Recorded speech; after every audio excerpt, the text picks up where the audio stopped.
that pain is far more palatable when you look on the other side and that's your alternative. Do you know, do you So know what I'm true. saying? Like I'm looking at this going, we should be cheering them on because they're buying them margin. Martha, there are inspector generals in every single Oh, I agency know. that are I there know. to find They've waste, done a fraud, and abuse. fantastic bang up job. Zach Abraham, all the way from Tahiti. This is dedication, my friend. Yes. No, well, hey, Doge goes on, right? I mean, Doge doesn't take vacations, Brandy, and so neither should we. You You know know? what? That is a good point. We are being very Yeah. efficient. I also just have to say, a little plug for you. I think everybody needs Bulwark Capital to manage their money because every time I talk to you, you're either golfing or on vacation. So it just tells me that Oh, you've I'm set sure my up your clients life love well. hearing that. Oh man, you're gonna get me in trouble. No, I'm saying it as a good Actually, thing. Is like you've set yourself up well. So if you can set up retirement portfolios so people yeah. can live their golden years in Tahiti or playing Yes. golf, perfect. Y- Yes. Well, I will tell you that that wasn't available in the early days. That's called having really good employees. Oh, So okay. All right. yeah. Well, I Yeah. mean, just on a golf note, though, really quick before we get to Doge, I have a little brother who loves golf and he wants to go to Augusta National more than anything. And I asked you the other day, I was like, hey, how do I get my brother a tee time at Augusta National? And you laughed in my face. Yeah. And so I was like, if Zach doesn't know how to do it, then it can't be done. No, I mean, yeah, I've got some good connections too. And even those guys look at me. I'm talking guys that are in the billionaire club, and they're like, if you find out, let me know. Like that's the most exclusive. Yeah, that's tough. I mean, All if you're right. like Michael Phelps, I'm sure you could figure it out. But Gotcha. Okay. All right. So there were over 200 day of action protests at Tesla dealers across the country for people who are just furious with Elon and Doge. Before I get into some of this, and I'll play some video, I mean, it was absolutely unhinged. Let's just try to understand this, okay? So I don't know how many Tesla owners there are in the country. I've got to say a million, at least. Mhm. A million. If I lost the 2024 election as bad as Democrats did, and I'm like, wow, we don't want that to happen again. Help me understand the strategy of, hey, I've got an idea. Let's go around the country systematically targeting people who drive Teslas who are overwhelmingly liberals and keying their cars and wiping feces on them and then protesting their dealerships. That will help us win in 2028. Well, so I think you really bring up a good point, and one of the nice things about being on vacation, and God bless my children, right? But like with how busy I am at the office and when I go home, there's not a lot of time like for self-reflection and just thought, right?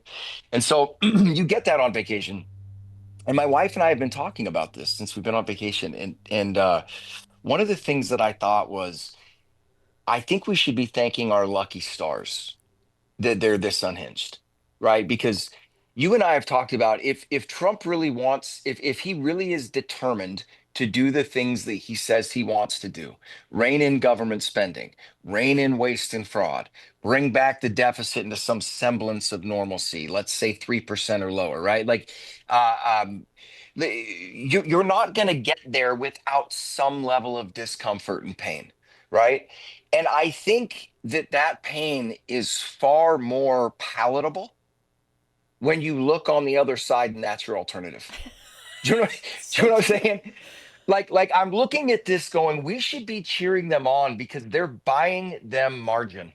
They're like a form of anesthesia, right? The more of them you give give the patient, the more Trump can actually get away with politically in terms of doing things that won't feel good, that will get us somewhere positive. So I've kind of gone from a position of going, and I mean they're absolutely off the reservation. Um, but I'm also kind of thanking my lucky stars for them, going, these people might be the biggest wind in our sail, Oh, a right? hundred Like, percent. Like I hate to say it, but I don't want anyone to get hurt. But also, like you're basically going around the country hunting down Democratic voters, harassing them on the freeway, r- carving swastikas into their car, and giving them a reason to look at the other side and say, "Gee, maybe that's better." than these lunatics. Like, if I had to come up with a strategy for Democrats to for sure lose in 2028, this is the strategy I would have handed them. Yeah, I'm still trying to look for the correlation. What was it that got us on the whole Elon is a Nazi thing? But you know what I mean? Like, Well, because have you did you even he supported Republicans, so that just, I don't know if you knew that, but that makes you a Nazi automatically. I'd forgotten about that. You're absolutely, what was I thinking? Yeah, that's See, it. Pam Bondi, though, came out, and I support this. I mean, I wish they would go after Antifa, which I think some of these Tesla terrorists are probably the same Antifa terrorists we were dealing with BLM and all of that. But I've always said, I mean, we need someone to come in and put Antifa in prison and really show them, like, for all this unrest that they've carried out across the country, there are real consequences. So maybe this is the day. Here's Attorney General Pam Bondi. I've made it clear, if you take part in the wave of domestic terrorism against Tesla properties, we will find you, arrest you, and put you behind bars. Let this be a warning. You can run, but you cannot hide. Justice is coming. I love that. And there was this guy who firebombed a Tesla dealerships looking at 20 years in federal prison. And to me, I mean, you get rid of the Tesla terrorists, you also chip away at the anti-cop terrorists.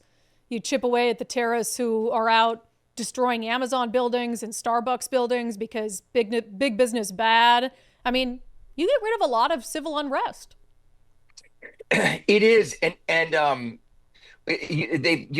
they've had some of these videos that have popped up, and what you're seeing though, which I think is actually more concerning, is I feel like you're watching people that are no, I don't feel like I've seen that video evidence of it.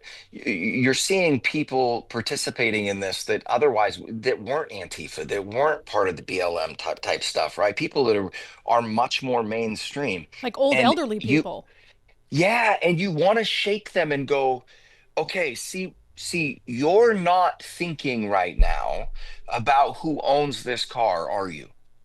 Okay, what do we call that? You're being disassociated from the personal and the human side of this. Do you know who else likes to disassociate people from the human side of their neighbors? Fascists and communists, right? Like, this is how every atrocity in humankind starts, where an idea starts replacing the humanness of our neighbor, right? Where we start identifying them with an idea rather than seeing them as the human that they are.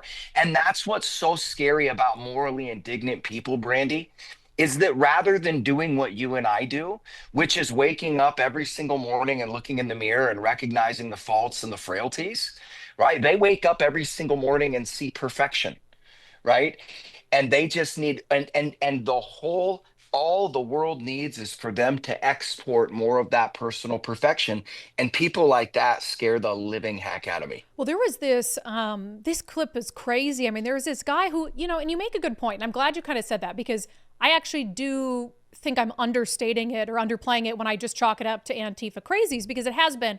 There's been, you know, elderly people out there. There's been people who you'd never associate with sort of an Antifa far left violent movement. There's this guy who he tried to carve a swastika into a Tesla outside like an Aldi store in Bucks County, Pennsylvania.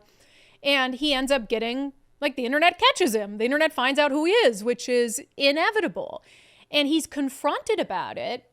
And his whole reaction to it, you can tell that he just has no awareness of how insane what he did was. Free service. Free service? How about you pay for the repairs?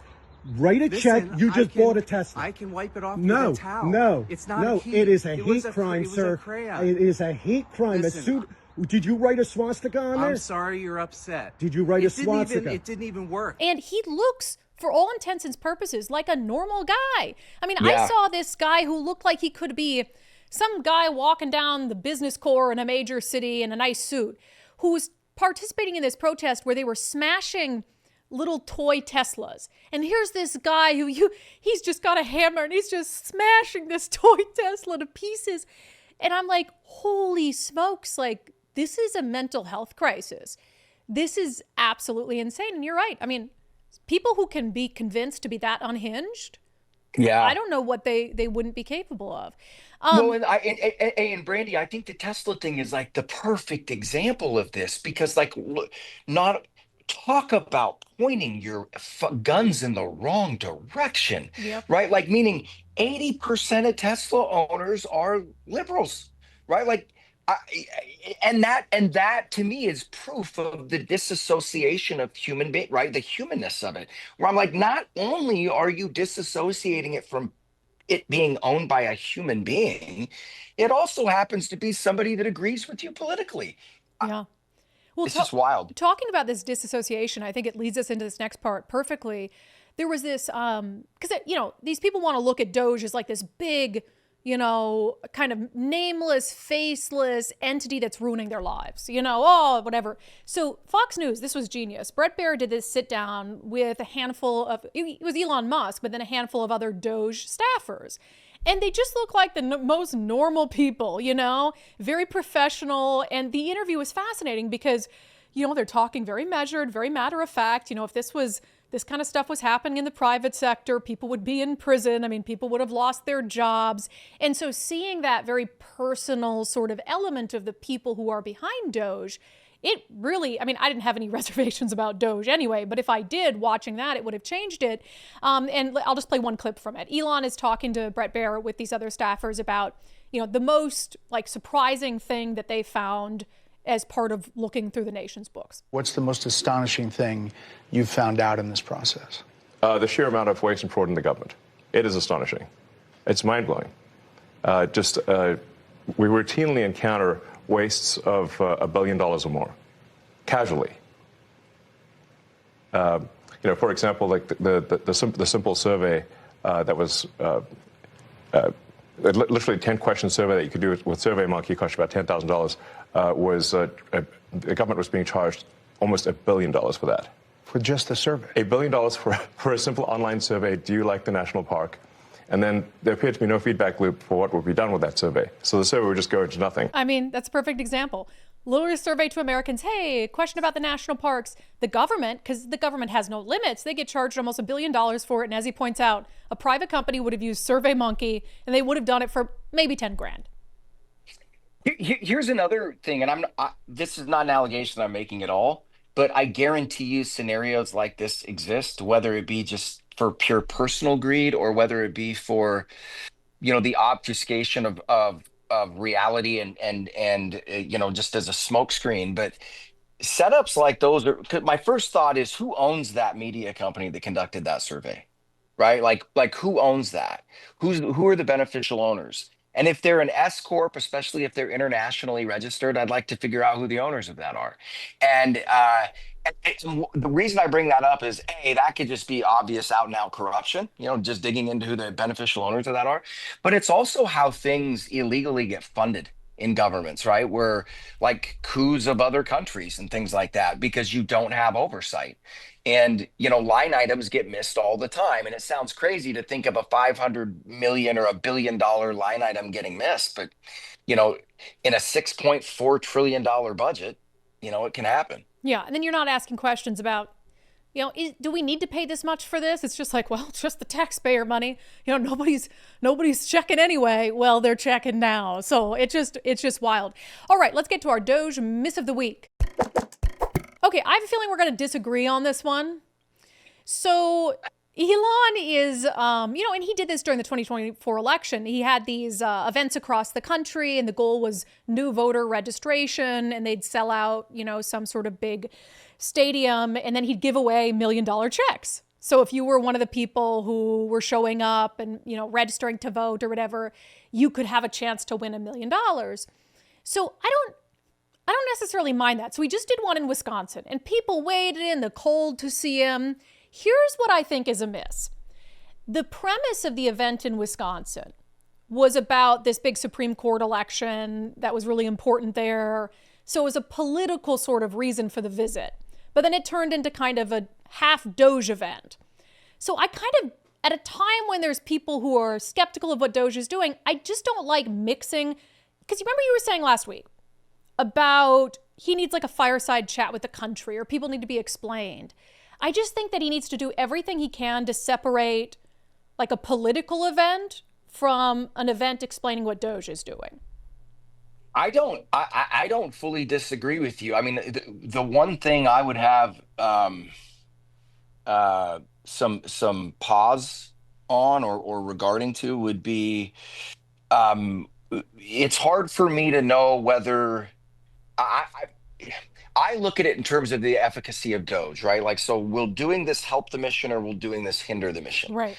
And I can sort of see it from both sides. Sitting there saying, "Hey, let's turn everything into Doge. The more we talk about it, the more transparency. That's great." But I also see a point to what you're saying, which is I think I love the idea of increased transparency, like I know you do, but probably doing it in its own venue is probably, you and I have talked about this before, but it's no, should become to no surprise to anybody that we live in an extraordinarily heightened, politically charged environment, and whatever you can do to kind of bring that level of rancor down. Right, because what you want to do with Doge is have it judged on its merits. So you're incentivized to bring down the rancor, and Yeah, you don't I want it would to be agree with you. political. Right, yes, right, because it stands on its own, right? It stands on its own merits. Yeah, you're right, and I think there's probably more downside certainly to that approach than, like if you said, keep them well separated, right? Keep that hedge in place. Yeah, and then the other part of me is like, well, you can't put that toothpaste back in the tube. Like, Elon supported Donald Trump. He's doing Doge under Donald Trump. Like, can you really separate him from Republicans, at this point? I mean, or is that just, that's just how it's going to be? Yeah, one of the things that frustrates me too is, and I'm not calling for this, and I'm a person that is, I'm pretty much unable to be a sycophant, right? So like I'm not pining for this at all. But it does frustrate you a little. It frustrates you a little bit because if this was another politician, if this was a Democrat and Musk was doing the exact same thing, called even the exact same thing, guarantee you he's time man of the year. Like, guarantee you. Oh my gosh, 1,000%. He's Tony Stark. He's the new Iron Man, here to save the world, right? I mean, just can you imagine the level of sycophancy? And if you said anything to the contrary, and I am talking about if he was doing the exact same thing he's doing now for Kamala Harris, he would be in the pantheon of FDR. Yep. Guaranteed. Yeah, giving out $1 million of his own money to help get people involved in the political process in favor of Democrats. Oh my gosh, he'd be their best friend. Yes. They'd be soliciting Rome for canonization. Yeah. I mark my words. Well, and this is true really for everything, is the harsher the other side is, the more effective you are. If you're not effective, if you're not, you're not making a dent in whatever the issue is, they're not going to bother with you, So right. The more they vilify Elon Musk, the more effective that he is. Because there's really no other reason for them to spend so much time and energy trying to and it's same with Trump, right? The crazier they are about Trump, the more effective and more popular that he is. So it's just, Elon should take it as a compliment at this point. All right, in other Doge-adjacent news, one Democrat who seems to be coming around to the idea of Doge and to Elon Musk is Jon Stewart. So, he's been pretty, and Jon Stewart and Bill Maher, they both have glimpses of sanity where you're like, do you get it? Because I think you get it. Jon Stewart's not quite as awoken as Bill Maher is to some of this, but there's this great clip where Jon Stewart finds out how much the Biden administration spent to spread broadband across the nation and what the nation actually got for it. So bottom line is, the Biden administration spent $42 billion to expand broadband to more Americans. 0 homes connected in 4 years. Because in addition to the $42 billion, they put this 20-step regulatory process that the states can't get through. Then, is that the result of their $5 million planning fund? This initial proposal? But then what was the 5-year plan? And what the did they apply for? What was their no-fo? Like, if the 5-year action plan, NTIA must review and approve each state's, again, initial proposal by my read, we have had at least 2 initial proposals here, but that's a different issue. Oh my God. This is how liberal government works now. This is something they instituted for this bill. For their bill. This is a bill passed by Democrats with a regulatory structure written by Democratic administration. Okay. Right. Step 12. States must run a competitive sub-granting process. Oh my God. At step 12, after all this has been done.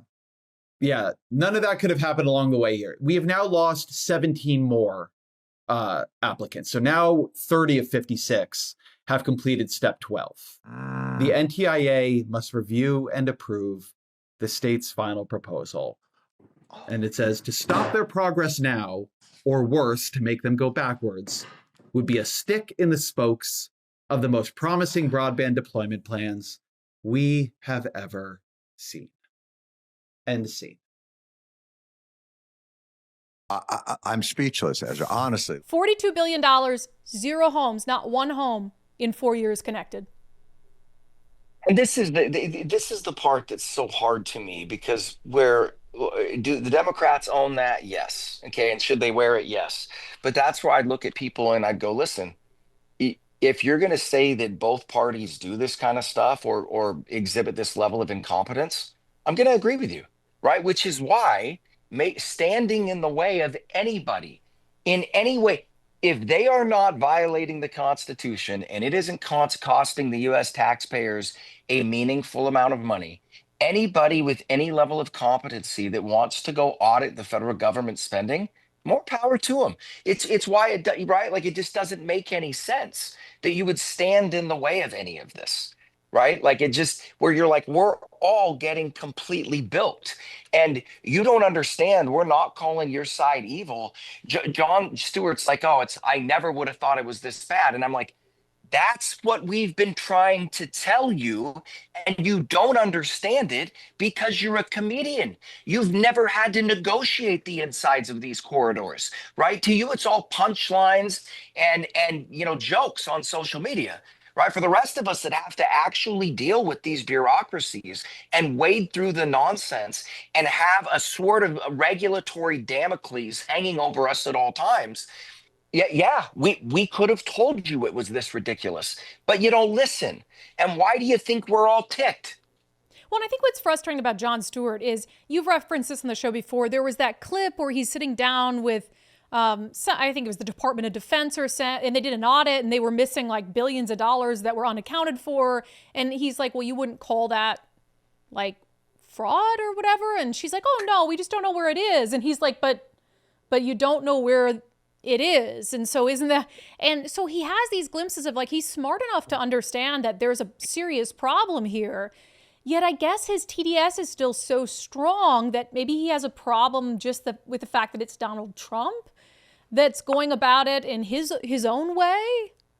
I think that these are sort of symptomatic of fourth turning type scenarios, right? Like where Overton windows are shifting really hard and really fast. And I think that Jon Stewart has always struck me. I typically disagree with him, but he's always struck me as somebody that is intellectually honest to the degree that he doesn't knowingly peddle things that are not true. That is my impression of him. Sure. Right. But I think people are having, like, if you think about, like, let's say the ruling party of the Republicans, or like, let's say that the Republicans, the ruling class inside the Republican Party, were neocons right now, right? I feel like I sort of had a same reluctant waking up to the neocons and what they were really all about. And I feel like it kind of took like 2 or 3 years, where you start realizing, wait a second, we are the bad guy, right? Like we are the problem.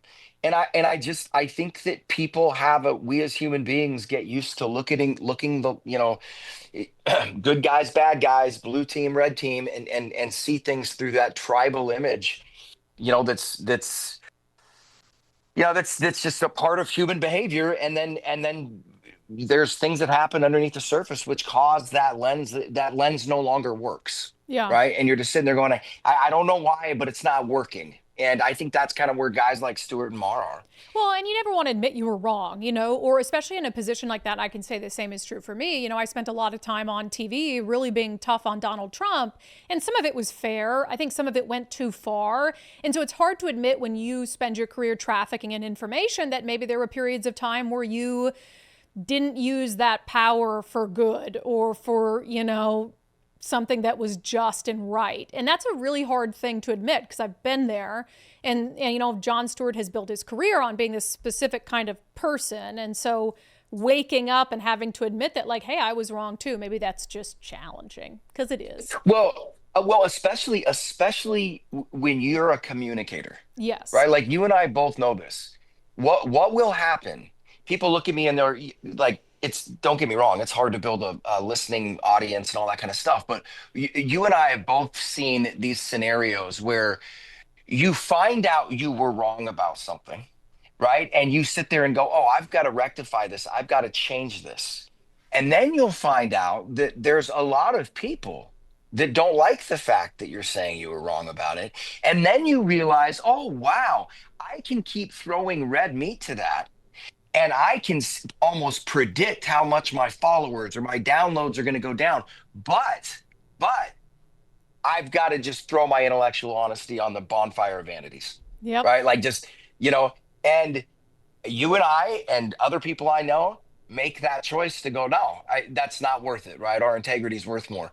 The crazy thing that I don't think, I know that most people don't realize is you and I could go personality by personality and sit there and call it out because it's so easy to see, but most people don't realize that you're listening to somebody that is knowingly peddling things that they know are not true because it boosts their own status. Yeah. So and that comes, you're totally right. We could look, you could tell me any personality, I'd be like, yeah, intellectually honest or not. And it's the people who are willing to admit they were wrong, not take the same side every single time. There's no sort of purity there, right? And that's not to say I don't take one side a majority of the time, but it's very, very true. We can figure out who's intellectually honest or not. Zach, get back to your Tahitian vacation. What are you even doing here? Yes. Why? The show goes on. Like I said, there's a few costs to being self-employed, and that's, like DOGE takes no rest, neither can we. Please tell me those are empty booze bottles on that table behind you and not something lame like water. I think they are water, actually. Okay. Total loser. But there have been some cocktails. Don't you worry. Okay, good. Don't you worry. All right. Still bullish on DOGE?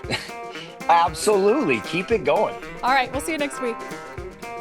All right. Thanks for having me.